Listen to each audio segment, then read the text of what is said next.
Good day, this is Jared Olar again from the Pekin Public Library Local History Room. Once again, we're going to go ahead and take a look in some of our files here and see what we've got in one of our vertical file drawers this week. And we'll take a look down here and see what we can find.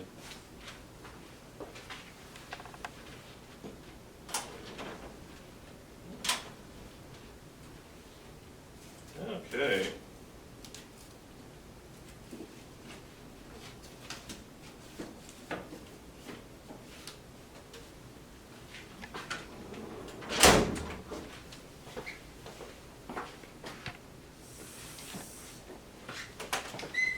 Alright, this file here says PCHS Catalog 1915.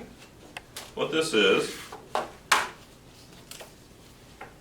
a photocopy, a clean photocopy of the Pekin High School catalog for 1915, which is what it says there.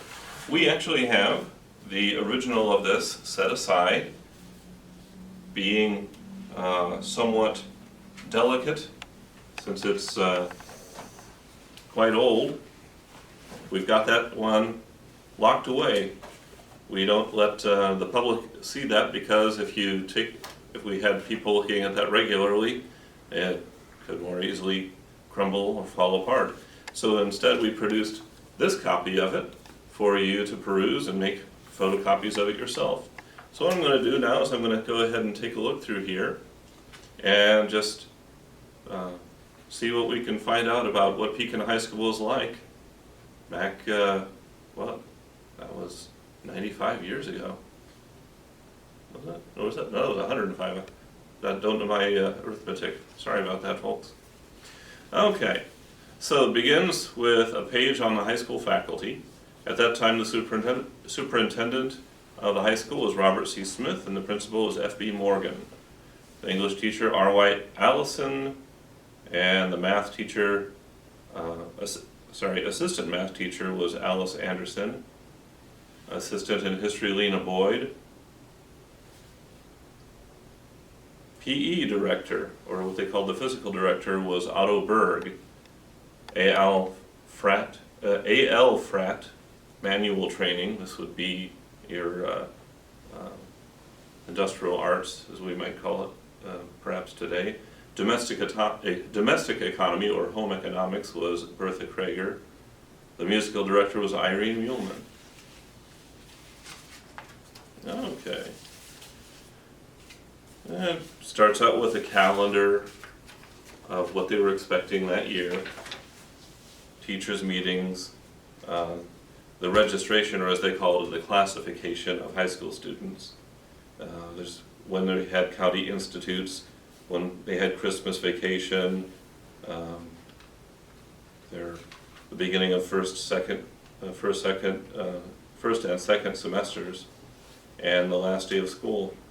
So school actually began, registration began on September the 2nd of 1915, and that school year finished Friday, June 9th, 1916. There's also a list of the Board of School Inspectors of the City of Pekin. This is to say it is the school board of what was the Pekin School District. Now this is the year, 1915-1916, this is the year when what later became known as the West Campus was built. Pekin West Campus, but it was actually the new high school. And initially the high school and the school districts were all under the same school board. But following the construction of the new high school in 1916, they shortly were able to separate the school districts into what we now know of as District 108 and District 303. But originally, the school board, with President J.C. Idelot, was the one that oversaw both the grade schools and the high school. One of the interesting things about this catalog is on this page, there's about 2.5 page essay that gives the history of Pekin High School up to that point. And I'm going to go ahead and just read a few lines of this. Don't want to bore you with too long a dramatic reading or anything like that. But it starts out saying that among the men who have helped to make the history of Pekin must be mentioned one who has done much in an educational way, our worthy citizen, Mr. William Blenkiron. I'll pause here. There is what many people know of as the Tot Lot on Park Avenue.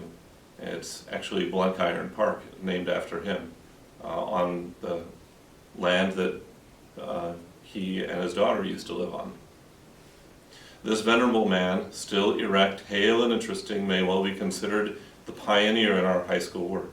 As far back as 1859, a ramshackle building on Ann Eliza Street, called the Old Brick, was converted into a schoolhouse, and Mr. Blenkiron organized classes in some of the regular high school subjects. The curriculum included reading, writing, etymology, arithmetic, algebra, geometry, history, physics, and chemistry. The foreign languages were not taught. Those who needed German or Latin preparatory to college work were compelled to go to private school or engage a special teacher. Until 1865, teacher and pupils put up with the many discomforts and inconveniences incidental to a building inadequate to their needs. In that year, a new building was started on Washington Street, and after much controversy and delay was finally completed in 1867. Now that school on Washington Street is actually on the site of the present Washington School, Washington Intermediate School.